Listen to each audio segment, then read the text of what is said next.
I believe like we're the best group on the field at all times. Like, it don't matter who's out there. No offense to the other position groups, but I just feel like we can't be stopped out there. A win is a win is a win. The Owls get their first win of the season and will have complete coverage of a wild one at the link. Plus, we'll preview this week's matchup against Memphis and talk about what the Owls need to do to win 2 straight. You are tuned in to the newest edition of Inside the Nest, and it starts right now.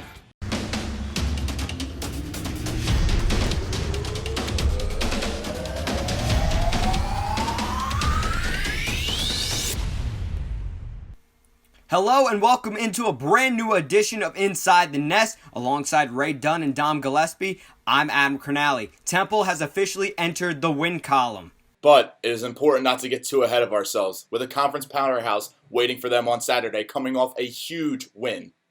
But the good news first. We start with the Owls withstanding a bull rush from USF, keeping their homecoming winning streak alive.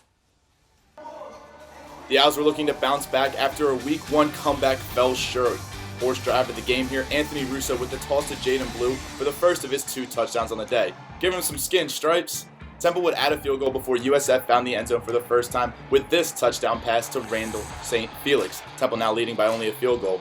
This drive, Owls trailing for the first time. Russo goes back to his boy Blue. That is number 2 on the day for number 5. Temple retakes the lead, 17-14.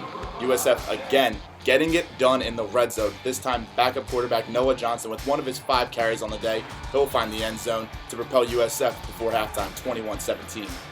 Back to the other quarterback, Jordan McLeod scrambles and heaves a prayer to Johnny Ford to extend the Bulls' lead to 28-20 midway through the third quarter. After an interception and a USF field goal, Russo bounces back, fitting this pass into a tight window. The Russo-Mack connection strikes for a second straight week.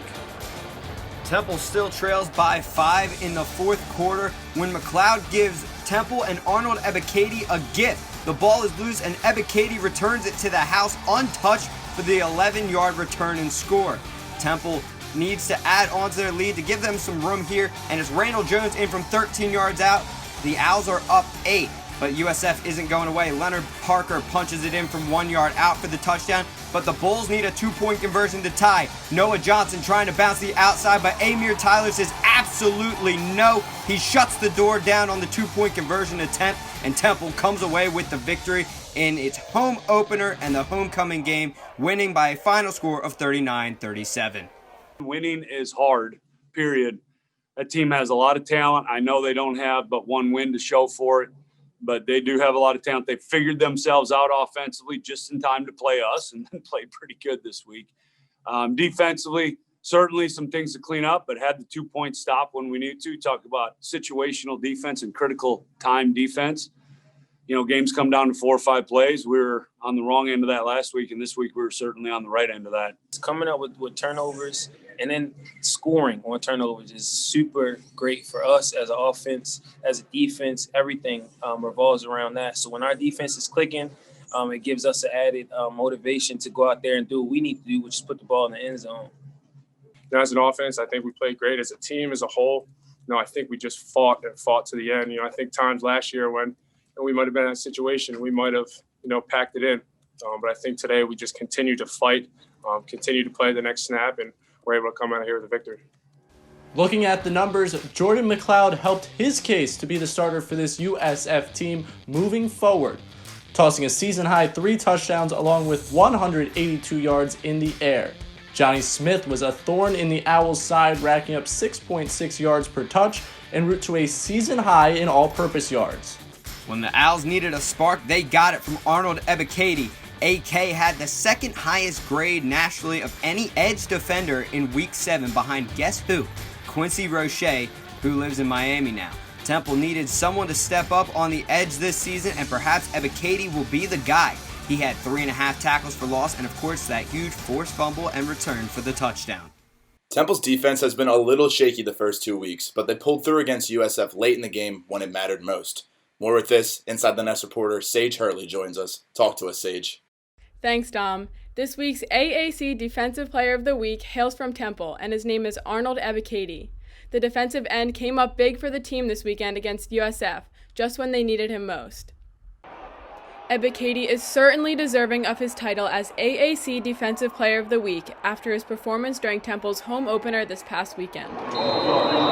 The redshirt junior recorded 6 tackles, a sack, and made the play of the game, returning a fumble for an 11-yard touchdown, giving Temple the lead for good in the fourth quarter. Every time we out there, we were just trying to execute, and I was just trying to do my job at a high level. And he happened to get the ball loose, so I just had to grab his score. Don't get Arnold started. He's been talking about how you want to be a receiver, how he can play everything we can. So, yeah, I'm happy he scooped and scored that thing, but we're going to keep Arnold on the defensive side. The game winner came after Ebiketie lost an onside kick earlier in the game. He did a great job bouncing back and going to play the next play. He knew he wasn't going to get it back. He knew it was over, and he knew he was going to have to go out there on defense and play the next play. Ebiketie isn't a one-game wonder either. He has already made 16 tackles in 2 games. That's 3 more than he made all of last season. The 8 weeks we had before COVID, I think he attacked the weight room like he'd never had in his life. And then his practice habits are exactly what you're seeing on the field. And with his God-given ability, when you put that with those 2 things together, you get a good performance. And we're looking for more from him, to be honest. He's just a freak athlete. I'm not sure if people have ever seen his basketball highlights in high school are ridiculous. He's just a crazy athlete. He's worked his tail off this offseason, so he deserves everything he's gotten. Keep an eye out for Ebiketie on Saturday against the Memphis offense that's coming off quite a momentous win against USF this past weekend. I'm Sage Hurley, Inside the Nest. Dom, back to you. Thanks so much, Sage. Unfortunately, we are up against our first break, but we have more coverage on the other side. What is Rod Carey most worried about leading up to Memphis? His answer might surprise you. We bring you that and more when we come back.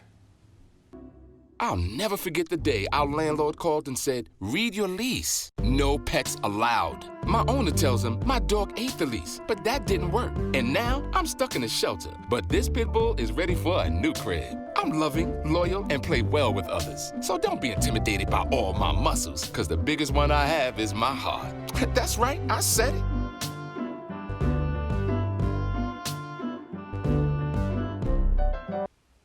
Welcome back to Inside the Nest. We brought on our beat reporters Josh Safran and Sage Hurley to do our favorite segment, What We've Learned So Far. And I'll go first here. For me, its special teams are still really bad. I was right about it last week, and they showed it even more so in this game against USF. The blocked kick was embarrassing. And over these first 2 games, they've allowed 3 30-plus yard kick returns. There's only 7 other programs in the country who have allowed more. All of them have played more than 4 games. Second worst in the country in the amount of kick return yards they've allowed, and 5th worst in the country in yards per kickoff. This special teams stinks out loud right now. They've tried to address it by rotating different guys in. They need to figure out. It's been a persistent problem since Ed Foley left the program. Listen, for me, I think we have been too critical of Anthony Russo. I know he had 2 interceptions, and I think that one to Jaden Blue was a little bit questionable. I think he got tackled. The ref should have called that. But if you take those away, you look at his stats, he had 4 touchdown passes, and you have to be happy enough with that. And then plus, he hasn't been letting his mistakes mess him up for the rest of the game, and that's definitely an improvement. I think we got to recognize that.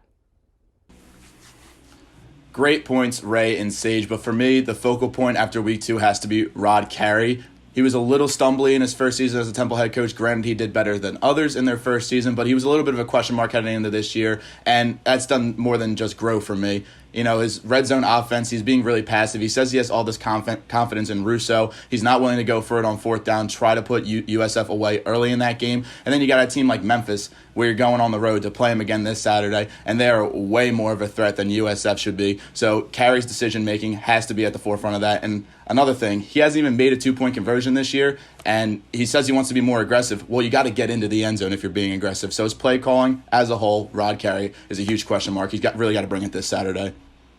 Yeah, all great points. For me, I'm sticking on a positive note. I think one thing you can definitely say about this Temple team so far, and you clearly saw it last Saturday, this team doesn't give up. That's one thing that Rod Carey kind of opened his statement with in the post-game interviews, that no discredit to the team last year, but there's just something about this group that he says where they just don't give up. They feed off of each other. You saw that in the 4th quarter where they were able to feed off each other. Offensive side scores, defensive side makes a stop, offense gets the ball. I mean, When it mattered most, they built off each other. They didn't let the game get out of hand. They kept it close, and they were 2-point conversion away from tying the game and going to overtime against Navy. So one thing you can definitely say is watch all fourth quarters, at least through 2 games, because this team can be in it at the end of the game when it matters most.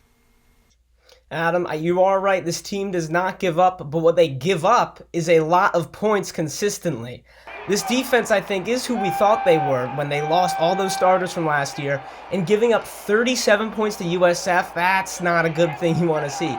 Previously, USF has 1 win on the season, a 27-6 win against the Citadel, an FCS team. So the fact that Temple gave up 10 more points than the Citadel, that's what I learned from that game. Thank you, Sage and Josh, for coming on for that segment. Ray mentioned last week that the key to this game was winning the turnover battle. While the Owls succeeded in that, Russo was interested in giving out more heart attacks. His 2 picks this week makes it 3 on the season that could have easily cost Temple the game if it wasn't for the Wild Boys' problems last year carrying into this season for the current QB1. It's the Wild Boys world, and we're just living in it. Arnold Ebiketie had a forced fumble that led to a field goal, and then the scoop and score in a total mental lapse by the USF offense.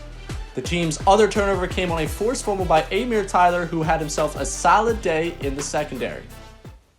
And now on Saturday, we will get a real feel for what this Temple team is all about when the Owls travel to Memphis. The Tigers are 2-1 and put up 50 points in a win over UCF last weekend.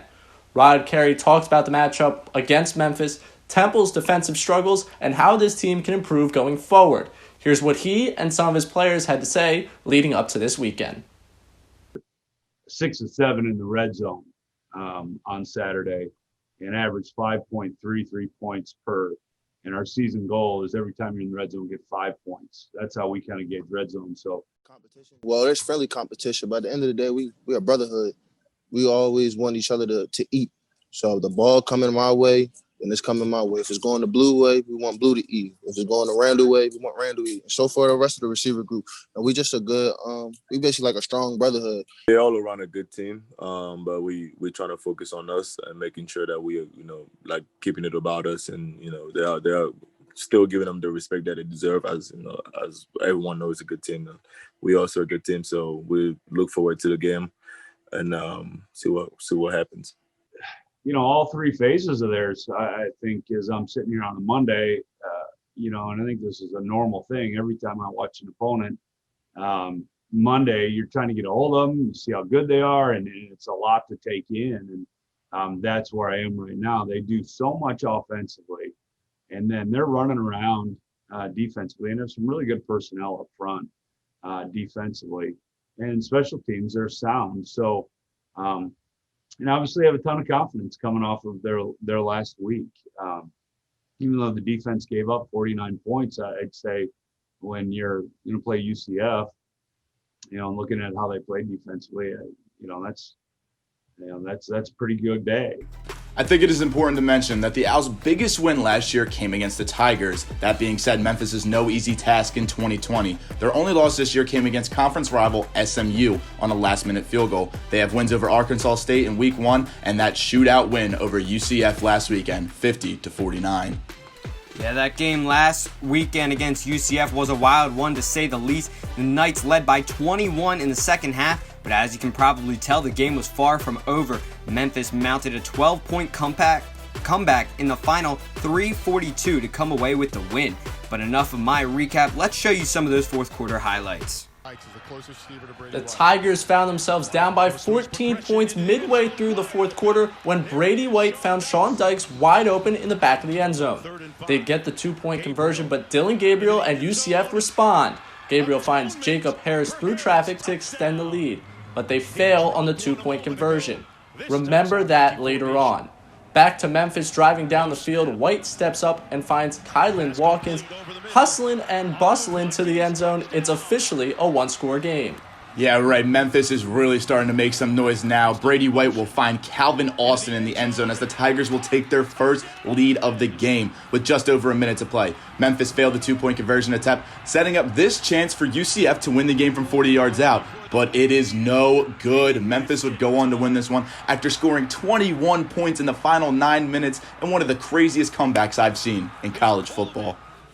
Memphis will definitely have some momentum heading into the game, and there's certainly a few players to watch.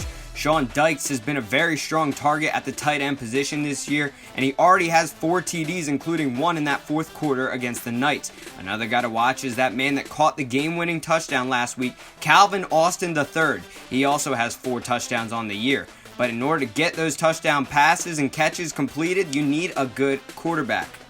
In my opinion, the best Brady playing quarterback in all levels of football. Brady White already has 13 touchdown passes on the season, 6 of those coming against UCF. His completion percentage at a astounding 68%. As for on the other side of the ball, Quindell Jackson leads this Memphis team in tackles and pass breakups. The 6'1" redshirt sophomore led the team with 14 tackles and a pass breakup in the win over UCF last weekend. Now that we have a few players to watch, guys, let's talk about our stops to success this week for Temple. For me, it's simple. Score early and don't let up. Memphis is outscoring its opponents this year 59-38 in the second half, and the Tigers have yet to be outscored in any second half so far this season. So clearly, they are a second half team. So even if Temple gets a lead early, I think that is crucial. If they get that lead, they need to keep pouring on, because Memphis is a team, as we saw with those highlights against UCF, and they've done it in the other games they've played too. They outscored their opponents in the second half, making it very close to the end. As we mentioned, their one loss was only by a last-second field goal. Now for mine, red zone offense will be a focal point. It was much documented a season ago what a struggle this was for the Owls, and no game showed it more than the game against Memphis last season, where the Owls only scored a touchdown in 3 of 6 trips to the red zone. That won't cut it against this year's edition of the Tigers. It'll take a reversal of fortunes to win this game. And the Owls right now are 3rd worst in the conference in converting trips inside the 20 into touchdowns. So it's certainly something to keep an eye on. Once they get inside that money zone, they got to be able to convert. Yeah, I'm going to be sticking on the offensive side of the ball too. There's not a lot of confidence in this defense going into this game after you saw what USF was able to do to the secondary. I don't even want to imagine what Brady White. So, in my opinion, you really got to let Russo loose. You know, watching that USF game, it didn't seem like Temple had a whole lot of confidence in Russo. Not a lot of deep balls, not really giving him a chance to air the ball out. And we all know Brady White is probably the better quarterback of the two. So if Temple's even going to have a shot at winning this game, Russo's got to go tit for tat for him. I mean, can he do it is another question, but it's what the Owls are going to have to try to do. It's going to be a shootout no matter what, no matter how you slice the cake. So you kind of got to let Russo loose and try to do your thing. If you have confidence in your starting quarterback like Rod Carey says he does, got to show it this week. 2 games into the season, and Temple has had to play from behind twice. Granted, they were able to pull out a win in week 2, but it makes you wonder, is there more to the struggles than meets the eye? More with this is our own Josh Saffron, who has his eye on the Owls. What do you got for us, Josh? Thanks, Tom. It feels good to be discussing the first win of the year, but with a couple bad bounces, this game could have easily swung the other way against one of the worst teams in the conference for a very simple reason. Aside from terms like unprecedented and social distancing, the phrase create your own energy has become one of the biggest cliches in sports during the COVID-19 era. But during Saturday's matchup versus USF, the Owls lacked this energy in a stadium that was almost entirely empty, except for a few hundred family members. It was super different, At times out there, it felt like we were, just out of practice with how quiet it was. And I think that sometimes when it's quiet, some dudes start to think too much. For the second time this season, the Owls played from behind for a good portion of the game. Frustrating, yes. But there was a momentum shift which came on a targeting penalty that led to USF safety Antonio Greer's ejection. And there were vocal leaders adding energy to a near-empty stadium, even from the underclassmen such as redshirt freshman Onassis Neely. One guy would say Onassis did a great job. He kept talking to us on the sideline after every play. That really kept us going as a defense. With not a lot of people in the stands, you have to feed off each other's energy. You got to keep each other motivated. I think we came in at halftime, we were a little down, we were a little, out of it. And I think we came out in the second half and did a great job of, turning that energy up. Temple does deserve credit for its resilience. The Owls were clearly frustrated at times playing from behind against a weak USF team. and if it weren't for Ebiketti's fumble recovery for a touchdown, the Owls might have been looking at a 0-2 start. Arnold's been doing that since we got here. Even back with Coach Collins, he's been that disruptive. He can do almost anything as long as he put his mind to it. We've always believed in AK. Love him, and we need him. And if Temple wants to have any success against Memphis, they're going to need to skip out on decaf. The Tigers are one of the top offenses in the conference, averaging 38 points per game compared to USF's 19. Dom, back to you. Great stuff, Josh. You know we are always good to bring the energy, but it's time to turn it down. Time for our second break of the day. You know what time it is. Your weekly dose of blasphemy by my co-host. No Huddle returns when we do. Stay tuned. Hi. Hoping for a crisp breeze to help keep you alert. Oh, he took a sip of water too. That'll probably help. You were probably gonna turn down the radio too, so you could focus, right? Probably okay isn't okay. Right? If you see a warning sign, stop and call a cab, a car, or a friend. I think the water line is what really drove it home. Welcome back to Inside the Nest. The Midshipmen continued their winning ways after beating the Owls with another win at ECU. And Nelson Smith has emerged onto the AAC as potentially one of the best running backs in the conference. He rushed for a career-high 120 yards and 2 touchdowns against Temple, as we remember. But then he topped that with a new career-high of 157 yards and another 2 touchdowns against the Pirates. That's 277 yards and 4 touchdowns in the last 2 games. He only had 65 total yards in the first 3 games of this season. And the second game on tap for the AAC on Saturday was the previously mentioned Memphis comeback against UCF. The powerhouse of the AAC for the past 5 seasons is trying not to crumble under its own weight after dropping their second game in 3 weeks for the Knights.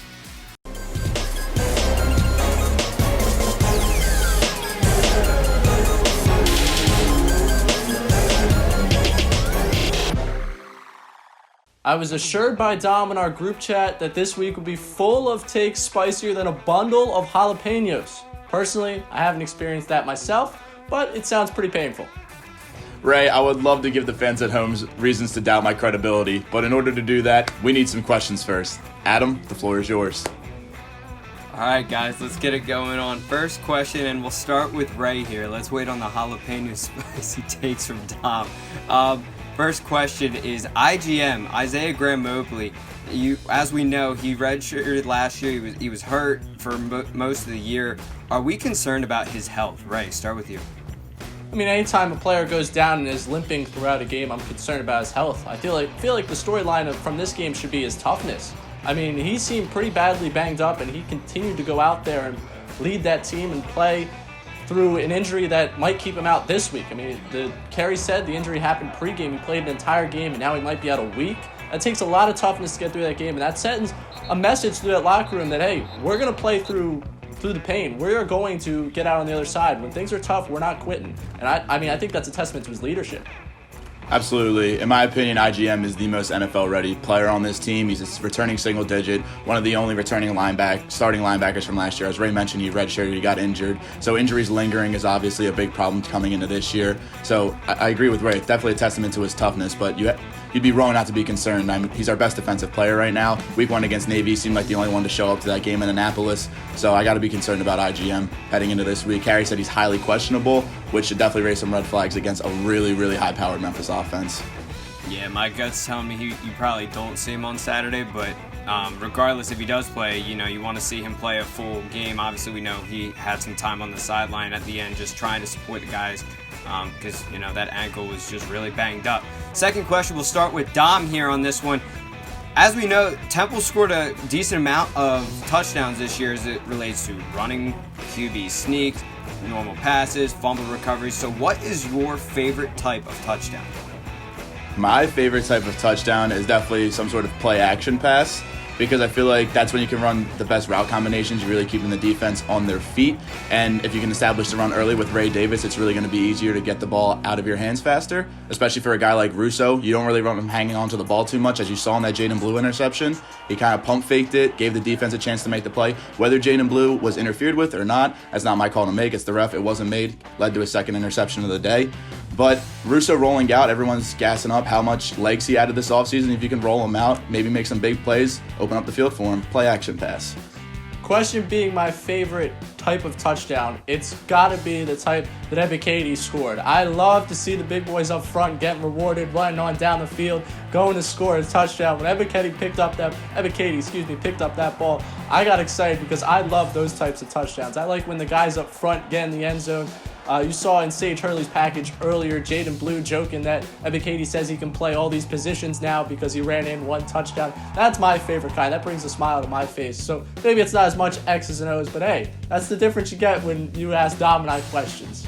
I love it. I'm all about defense wins championships. I talked to our producer, Nate, about this before. I'm all about the pick six. We haven't seen that from Temple yet, so maybe we'll see it on Saturday. Who knows? Brady White, it's up to him to really make that happen. So to close this out, simple. I think you know where I'm going with this.